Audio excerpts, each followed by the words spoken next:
নির্বাচন ব্যবস্থা সংস্কার নিয়ে আপনার কোনো সাজেশন আছে কিনা? আমি বললাম বদিল ভাই সব সমস্যার সৃজনশীল সমাধান আছে, তবে আপনি ইমপ্লিমেন্ট করতে পারবেন কিনা জানি না। তবে শুধু আপনার সাথে কেন শেয়ার করব, সবার সাথে শেয়ার করি। তো আসেন আগে সমস্যাগুলো দেখি, আর দেখি আমার out of the box idea দিয়ে একসাথে কতগুলো প্রবলেম সলভ করা যায়। আমি প্রথমে বলে রাখি যে তত্ত্বাবধায়ক সরকার কনসেপ্ট এটা লং টার্মে ফাংশন করবে না, এটা করেনি, ইতিহাস সাক্ষী। মাত্র 3 টার্ম কাজ করেছে, এটা তারপরে ভেঙে গেল 2006 সালে। হাঙ্গারির পলিটিক্যাল পার্টিগুলা কোনো কমিটমেন্ট রাখে না, চেয়ারে বসলে একবারে ওটা জমিদারি বলে মনে করে। তো কোন কোন সমস্যার সমাধান আমার এই out of the box idea দিয়া সম্ভব, আসেন সেটা দেখি। এক নম্বরে হইতেছে রাজনৈতিক দলগুলা দ্রুত নির্বাচন চায়, এই সমস্যার সমাধান দেওয়া সম্ভব। 2 নাম্বার, রাজনৈতিক দলগুলা বলে প্রফেসর ইউনূসের সরকারের ম্যান্ডেট নাই, এটারও সমাধান দেওয়া সম্ভব। 3 নাম্বার, তত্ত্বাবধায়ক সরকার ছাড়া সুষ্ঠু নির্বাচন করার যে সমস্যা সেটারও সমাধান সম্ভব। 4 নাম্বার, ধ্বজভঙ্গ উপদেষ্টা পরিষদ এটাও রিস্ট্রাকচার করা সম্ভব। 5 নাম্বার, নির্বাচনে ব্যাপক কারচুপি, ভোট কেনা বেচা, এই সমস্ত সমস্যা সমাধান সম্ভব। এইগুলো একসাথে সমাধান হয়ে যাবে। আইডিয়াটা শুনে আউলায় যায় না, আগেই বাতিল বা খারিজ করে দিয়েন না, এই সিস্টেমে ফজিলত আছে অনেক। কিভাবে হবে কাজটা আসেন দেখি। নির্বাচন এখনই শুরু হবে, মানে ধরেন 2-3 মাসের মধ্যে। সব আসনে না, মাত্র 10টা আসনে। যারা জিতে আসবে তাদের 2 জনকে উপদেষ্টা বানানো হবে, একজনকে স্পিকার বানানো হবে, তারাই সংসদ অধিবেশন করবে। তাদের কার্যকাল হবে 5 বছর। আবার 2 মাস পর আবার 10 জন নির্বাচিত হয়ে আসবে, তাদেরও কার্যকাল হবে 5 বছর। দরকারে নতুন স্পিকার নির্বাচিত হবে 20 জনের সংসদে, আর আরো 2 জন উপদেষ্টা যুক্ত হবে উপদেষ্টা পরিষদে। এইভাবে 2 মাস পর পর 10 জন করে এমপি ইলেকশন হবে। এমপিরা কিছু স্থানীয় কাজে যুক্ত হবেন, সচিবালয় সরকারি দপ্তরে ওভারসাইট করবেন, অধ্যাদেশগুলো যেগুলো করতেছে সেগুলো ভেটিং করবেন, তর্ক বিতর্ক করবেন, কোনো আইন প্রণয়ন করবেন না যতদিন না সংসদ পূর্ণাঙ্গ হয় বা কমপক্ষে 150টা আসন পূর্ণ হয়। এইভাবে প্রত্যেক 2 মাস পর পর উল্টা দিকে 5 বছর পর যাইয়া 2 মাস পর পর 10টা করে আসন খালি হবে, ফাঁকা হবে, সেই আসনে নির্বাচন হবে, তাই না? 5 বছর পরে এতে সুবিধা কি হবে?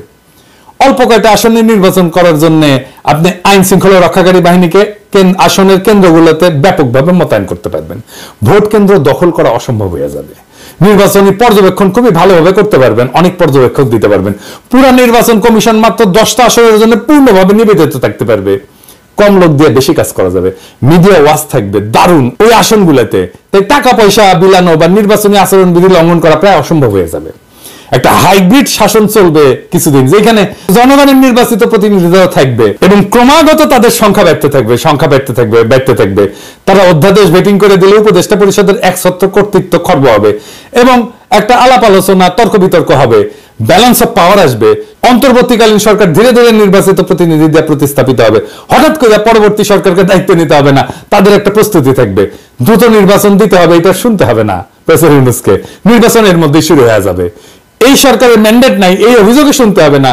গ্র্যাজুয়াল ইলেকশনের জন্য সরকারি দলের উপর একটা চাপ থাকবে যে মেয়াদ পূর্ণ হওয়ার আগেই সরকার পাল্টে যেতে পারে। জনগণ নির্বাচনে মাত্র 10টা সিটে সরকারি দলকে হারাই দিয়া সরকারি দলকে বার্তা দিতে পারে যে তাদের শাসন অজনপ্রিয় হয়ে গেছে, তাদের 5 বছর পর্যন্ত অপেক্ষা করতে হবে না রায় দেওয়ার জন্য।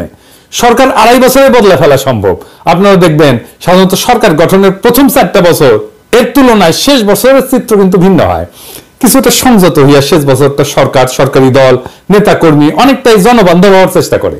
কারণ একটাই, যে সে তার ইমেজের যে ক্ষতি হয়েছে সেটা সরকারের শেষ বছরে ভালো করতে চায়। কারণ সামনে নির্বাচনের খাড়া যদি সব সময় ঝুলাই রাখা যায় তাহলে এটা কত ভালো হবে ভেবে দেখেন। সবসময় জনগণের ভোটের চাবুকের মুখে থাকবে সরকার। ভবিষ্যতে যখন এই নির্বাচন পদ্ধতি নিয়মিত অনুসরণ করা হবে তখন কিছুদিন পর পর এই সরকারের গৃহীত কর্মসূচি জনমত যাচাইয়ের সুযোগ থাকতেছে। প্রতিনিয়ত সরকারকে জনগণের কাছে যাইতে হচ্ছে বলে সরকার জনকল্যাণমুখী হওয়ার ক্ষেত্রে সচেষ্ট থাকবে। এইবার 300 আসনে নির্বাচন সম্পন্ন হয়ে গেলে, সকল আসন পূর্ণ হলে সংসদ প্রধানমন্ত্রী নির্বাচিত করবে আর প্রফেসর ইউনূসকে প্রেসিডেন্ট নির্বাচিত করবে। পাওয়ার ট্রানজিশনটা গ্র্যাজুয়াল হবে, অ্যাব্রাপ্টলি বিদায় নিতে, হঠাৎ করে বিদায় নিতে হবে না। সব অন্তর্বর্তীকালীন সরকারের এক্সিট প্ল্যান নিয়ে দুর্ভাবনা থাকে, কিভাবে তারা শাসনটা শেষ করবে সেই দুর্ভাবনা এখন আর থাকলো না। এক্সিট এর মধ্যে দিয়ে পরিকল্পিত হয়ে থাকলো। একসাথে কতগুলো সমস্যার সমাধান হলো দেখেন। এখন এই 10টা আসন কিভাবে নির্বাচন করা হবে সেটা দৈব চয়নের মাধ্যমে হইতে পারে। এই ধরনের নির্বাচনী ব্যবস্থা কি কোথাও আছে? না, নাই। আপনি সারাক্ষণ শুনবেন out of the box idea, out of the box idea, বের করো বের করো, কিন্তু যখন সত্যি সত্যি out of the box idea নিয়ে আসবেন, সৃজনশীল সমাধান নিয়ে আসবেন, দেখবেন গা মুচড়া মুচড়ি করিচ্ছে সবাই। সরকারকে ঘন ঘন জনগণের মুখোমুখি দাঁড় করাইতে পারলে অনেক সমস্যার সমাধান হয়ে যায়। আর নির্বাচনই কেবল সরকারকে জনগণের মুখোমুখি দাঁড় করাইতে পারে। আমাদের দেশে আমেরিকার প্রতিনিধি সভার মতো প্রতি বছর পুরো সংসদ নির্বাচন করা সম্ভব না, এবং তো বাস্তবসম্মতও না। তবে প্রত্যেক বছরই সরকার এবং রাজনৈতিক দলকে জনগণের কাছে নিয়ে যাওয়ার পথ খুঁজে বের করতে হবে। এইটা একটা পথ হইতে পারে। ভোটারের মুখোমুখি করতে হবে সরকারকে, এবং তার সম্ভব হইলে সঠিক পথে আগাচ্ছে কিনা বার্তা পেয়ে যাবে সরকার। 5 বছর পর পর একটা জাতীয় সংসদ নির্বাচন তত্ত্বাবধায়ক পদ্ধতির মধ্যে দিয়ে হোক, বর্ণ পদ্ধতির মধ্যে দিয়ে হোক, এই যে কোনো সুফল বয়ে আনতেছে না, সেটা তো প্রমাণিত। খুঁজতে হবে নতুন বিকল্প নির্বাচন পদ্ধতি, নতুন সরকার পদ্ধতি, যা প্রতিনিয়ত সরকারকে জনগণের মুখোমুখি দাঁড় করাবে। আপনাদের কি মনে হয় এই মডেল অনেক সমস্যার সমাধান করে দেবে না? আর আমার ক্ষুদ্র ভ্রাতার ভগিনীর দাদার মাথায় কত পেঁচ রে বাবা, অটিকি আমার মাথার যদি একটা পেরেক ঢুকে দেয় না কেউ, ওটা বের করলে সেটা স্কুপ হয়ে বেরোবি। সেই জন্যই আমার প্ল্যানিং নেয় না কেউ, ভাবে কি না এর মধ্যে করে রাখিস এই প্ল্যানিং এ, শেষে ম্যাঙ্গো আর স্যাক 2 জয় বাংলা হয়ে যায় কিনা। তাই আমার কাজ প্ল্যান দেওয়া, দিলাম, ভাইবা দেখেন, ক্ষতি তো নাই। জুলাই আগস্ট বিপ্লব নতুন নতুন সম্ভাবনার দুয়ার খুলিছে, সেই দুয়ার দিয়ে আলো আসবে, সেই আলোতে শত ফুল ফুটবে, শত মত বিকশিত হবে। এইভাবেই দেশ আগায় যাবে, নতুন দেশের পথে আমরা। আসসালামু আলাইকুম প্রিয় দর্শক শ্রোতা, ইতিমধ্যে সিরিয়ার সেই নেতার মাথার জন্য $1 কোটি ঘোষণা বাতিল করল যুক্তরাষ্ট্র। ইতিমধ্যে সবাই জানেন সিরিয়া স্বাধীন হয়েছে, স্বাধীন করেছে যে নেতারা, সেই নেতার মাথা কিনতে চেয়েছিল যুক্তরাষ্ট্র $1 কোটি দিয়ে, কিন্তু সেই $1 কোটি চুক্তির কথা যুক্তরাষ্ট্র সেটা বাতিল করে দিল। প্রিয় দর্শক শ্রোতা, বাশার আল আসাদকে হটিয়ে সিরিয়ার রাষ্ট্র ক্ষমতার নিয়ন্ত্রণ নিয়েছে বিদ্রোহীরা। দীর্ঘদিনের স্বৈর শাসনের পতন ঘটানোর পিছনে নেতৃত্বের ভূমিকায় আছে হায়াত তাহরির আল শাম HTS নামের একটি সশস্ত্র গোষ্ঠী। এই HTS এর নেতা আবু মোহাম্মদ আল জোলানি, যাকে জীবিত বা মৃত হাতে পেতে একসময় পুরস্কার ঘোষণা করেছিল যুক্তরাষ্ট্র। সিরিয়ার সফলতা এবং পরবর্তী প্রেক্ষাপট HTS জেলানির নাম আলোচনার দেশটির শাসন ক্ষমতা এখন অনেকটা জোলানির নিয়ন্ত্রণে। এমন পরিস্থিতিতে জোলানির মাথার জন্য $1 কোটি ঘোষণা বাতিল করেছে যুক্তরাষ্ট্র। বন্ধ হওয়া প্রায় 1 যুগ পর বাজারে এলো দৈনিক আমার দেশ পত্রিকা। রবিবার 22 ডিসেম্বর সকাল থেকে মুদ্রিত পত্রিকা বাজারে পাওয়া যাবে বলে নিশ্চিত করেছেন সম্পাদক ও প্রকাশক মাহমুদুর রহমান। শেখ হাসিনার পালানোর অজানা কথা নিয়ে প্রথম দিন প্রকাশিত হয়েছে পত্রিকাটির প্রধান সংবাদ।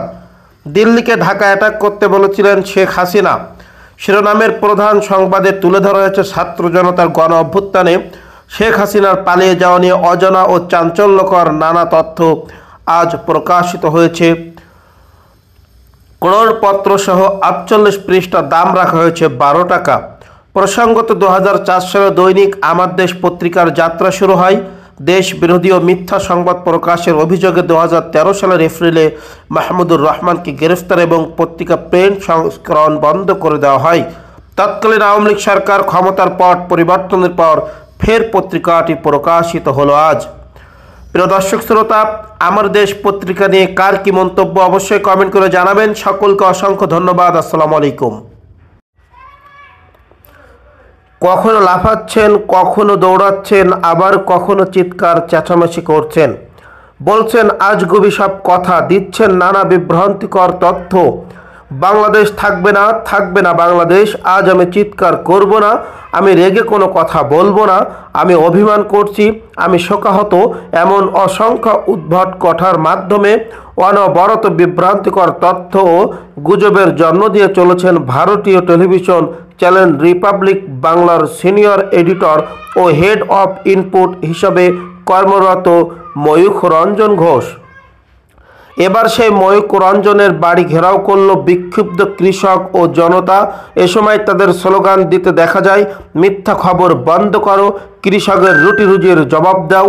এ সময় ভারতীয় এক কৃষক বস্তা ভর্তি আলু ময়ূখ রঞ্জনের বাড়ির সামনে ফেলে সাংবাদিকদেরকে বলেন, বাংলাদেশে আমদানি বন্ধ করা এই আলু আমাদের 2-3 টাকা দরে বিক্রি করতে হচ্ছে, ফলে এই আলু আমাদের রাস্তায় ফেলে দেওয়া ছাড়া আর কোনো উপায় নেই। আর এই সব কিছুর জন্য ময়ূখ ও বিজেপি নেতা শুভেন্দু দায়ী। তিনি আরও বলেন, ময়ূখ রঞ্জন প্রতিনিয়ত মিথ্যা সংবাদ মাধ্যমে বাংলাদেশের সাথে আমাদের বাণিজ্যিক সম্পর্ক নষ্ট করেছে। আমদানি বন্ধ হয় আমাদের এখন ভিক্ষা করার মতো অবস্থা। এ সময় পুলিশ উপস্থিত হয়ে পরিস্থিতি নিয়ন্ত্রণের চেষ্টা চালায়। প্রিয় দর্শক শ্রোতা, ইতিমধ্যে বাংলাদেশে পণ্য আমদানি বন্ধ, মাথায় হাত ভারতীয় কৃষকদের। বাংলাদেশে এরা পণ্য আমদানি না করতে পেরে পথের ফকির হিসাবে এখন ভারতে তারা অনবরত পথের ফকির হিসাবে বিভিন্ন জায়গায় তারা হরতাল, বিভিন্ন জায়গায় মিছিল মিটিং তারা করেই চলেছে। প্রিয় দর্শক শ্রোতা, ইতিমধ্যে 4 ব্যাংকের 1,60,000 কোটি টাকা এস আলমের পকেটে। বাংলাদেশের ব্যাংকের টাকাগুলো তো সব খেয়েছে এস আলম গ্রুপ। প্রিয় দর্শক শ্রোতা, বাংলাদেশ ইসলামী ব্যাংক ধ্বংসের দ্বার প্রান্তে দাঁড়িয়েছিল এস আলম গ্রুপের হাতে শেয়ার বিক্রি করার মাধ্যমে। শেখ হাসিনার অন্যতম ঘনিষ্ঠ হিসেবে পরিচিত বিতর্কিত ব্যবসায়ী গোষ্ঠী এস আলম গ্রুপ। এই গ্রুপটি সরিয়া ভিত্তিক 4টি ব্যাংক থেকে নামে বেনামে প্রায় 1,60,000 কোটি টাকা নিয়ে গেছে। ইসলামী ব্যাংক বাংলাদেশ থেকেই নিয়েছে প্রায় 85,500 কোটি টাকা।